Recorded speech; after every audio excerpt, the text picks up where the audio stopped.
কারাগারের ভিতরে পড়েছিল জ্যোৎস্না। বাইরে হাওয়া, বিষম হাওয়া, সেই হাওয়ায় নশ্বরতার গন্ধ। তবু ফাঁসির আগে দীনেশগুপ্ত চিঠি লিখেছিল তার বৌদিকে, আমি অমর, আমাকে মারিবার সাধ্য কাহারও নাই।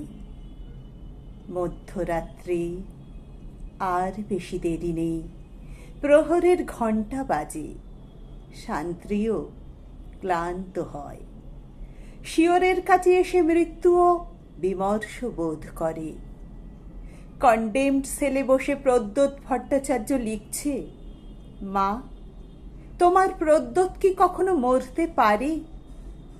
আজ চারিদিকে চেয়ে দেখো, লক্ষ প্রদ্যোৎ তো তোমার দিকে চেয়ে হাসছে। আমি বেঁচে রইলাম মা, অক্ষয়।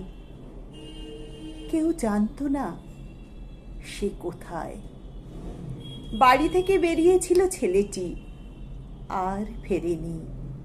জানা গেল দেশকে ভালোবাসার জন্য সে পেয়েছে মৃত্যুদণ্ড।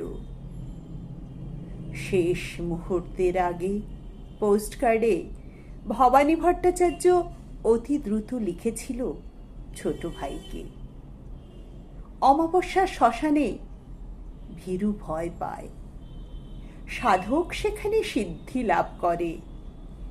আজ আমি বেশি কথা লিখব না, শুধু ভাবব মৃত্যু কত সুন্দর।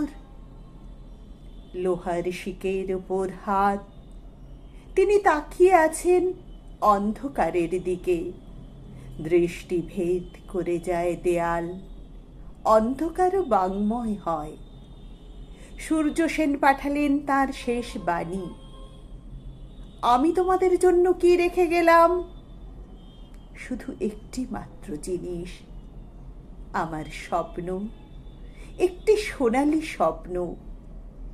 এক মুহূর্তে আমি প্রথম এই স্বপ্ন দেখেছিলাম। সেই সব স্বপ্ন এখনো বাতাসে উড়ে বেড়ায়, শোনা যায় নিঃশ্বাসের শব্দ।